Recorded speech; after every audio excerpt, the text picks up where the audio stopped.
একটা নাম যেটা শুনলেই ব্যাটের শব্দ শোনা যায়, একটা ইনিংস যা আজও কেউ ভোলেনি। যখন সব হারানোর ভয়ে মানুষ পিছিয়ে যায়, তখনই কিছু মানুষ সামনে এগিয়ে আসে। রোহিত শর্মা, হিটম্যান, রেকর্ডের রাজা, ক্রিকেট দুনিয়ার সেই নীরব যোদ্ধা যে আজ হিটম্যান নামে পরিচিত। তার গল্পটা শুধু রানের নয়, রক্ত, ঘাম, চোখের জলেরও। আসুন আজকে জানি রোহিতের গল্প, যিনি ব্যাট দিয়ে রচনা করেছেন তার নিজের ইতিহাস।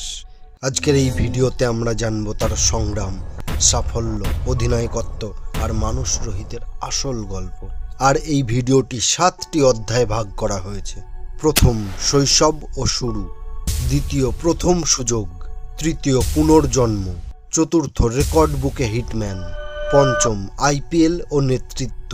ষষ্ঠ, ভারতীয় দলের ক্যাপ্টেন। সপ্তম, রোহিত মানুষটা কে। অধ্যায় 1, শৈশব ও শুরু। রোহিত শর্মা জন্মগ্রহণ করেন 1987 সালের 30শে এপ্রিল নাগপুরে। তার বাবা গুরুনাথ একটি ট্রান্সপোর্ট কোম্পানির কেয়ারটেকার হিসেবে কাজ করতেন। ছোটবেলায় রোহিতকে পাঠানো হয় মুম্বাইয়ে মামার কাছে, কারণ তার বাবার পক্ষে তাকে মানুষ করা, বড় করা কঠিন হয়ে যাচ্ছিল। তার প্রথম ক্রিকেট ব্যাট হাতে ওঠে যখন তিনি মাত্র 11 বছর বয়সের। কোচ দীনেশ লাড যখন তার ট্যালেন্ট দেখেন, তখনই বুঝে যান এই ছেলেটা কিছু করবে এবং স্কলারশিপের জন্য ব্যবস্থা করে দেন। স্কুল পরিবর্তন করান এবং ক্রিকেট ক্যারিয়ারের ভিত গড়ে দেন। অধ্যায় 2, প্রথম সুযোগ।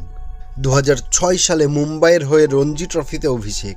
এরপর 2007 সালে দক্ষিণ আফ্রিকায় অনুষ্ঠিত টি-20 বিশ্বকাপে রোহিত পান জাতীয় দলের জার্সি। তার দুর্দান্ত 50 রানের ইনিংস দক্ষিণ আফ্রিকার বিপক্ষে সেই ম্যাচে ভারতকে ফাইনালে পৌঁছে দেয়। রোহিত তখন থেকেই আলোচনায়, বাট সমস্যা ছিল ধারাবাহিকতায়। মিডিল অর্ডারে তিনি কখনো রান পাচ্ছেন বা কখনো পাচ্ছেন না, আর শুরু হয় সমালোচনার। অধ্যায় 3, পুনর্জন্ম। 2013 সালে ধোনির সিদ্ধান্তে তাকে ওপেনার হিসেবে নামানো হয়। চ্যাম্পিয়ন্স ট্রফিতে ধোনির সেই সিদ্ধান্ত বদলে দেয় পুরো রোহিতের ক্যারিয়ার। তিনি একের পর এক ইনিংস খেলে নিজেকে প্রমাণ করেন। এরপর এক ঐতিহাসিক দিন তার জীবনে আসে। 13ই নভেম্বর 2014, ইডেন গার্ডেন্সে শ্রীলঙ্কার বিরুদ্ধে 264 রান। এটা শুধু রেকর্ড নাই, এটা ইতিহাস। অধ্যায় 4, রেকর্ড বুকে হিটম্যান। রোহিত শর্মার নামের পাশে আজ অনেক রেকর্ড। তিনি একমাত্র ব্যাটসম্যান যিনি 3টে ওডিআই ডাবল সেঞ্চুরি করেছেন। 2019 বিশ্বকাপে সর্বোচ্চ 5টি সেঞ্চুরি। তাছাড়াও একটি ম্যাচে, একটি ইনিংসে 42টি বাউন্ডারি করার রেকর্ডও আছে।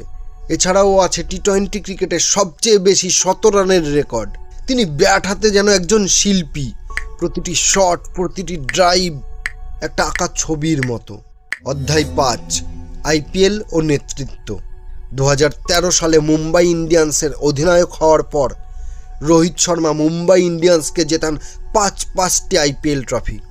2013, 15, 2017, 19, 2020। তার কৌশল, বুদ্ধিমত্তা, শান্ত নেতৃত্ব মুম্বাইকে করেছে সফলতম ফ্র্যাঞ্চাইজি। ধোনি যেখানে ক্যাপ্টেন হিসেবে কিংবদন্তি, সেখানে রোহিতও কোনো অংশে কম নন। অধ্যায় 6, ভারতীয় দলের ক্যাপ্টেন। 2022 সালে কোহলির পর রোহিত হন ভারতের সমস্ত ফরম্যাটের অধিনায়ক। তার অধীনে ভারত এশিয়া কাপ 2023 জেতে, টেস্ট চ্যাম্পিয়নশিপ ফাইনালে ওঠে। অধ্যায় 7, রোহিত মানুষটা কে। ক্রিকেটের বাইরেও রোহিত অত্যন্ত হৃদয়বান। পশুপ্রেমী রোহিত ইউএনের সেভ দ্য রাইনো ক্যাম্পেনের অ্যাম্বাসেডর। স্ত্রী ঋতিকা ও কন্যা সামাইরার সঙ্গে সময় কাটাতে ভালোবাসেন।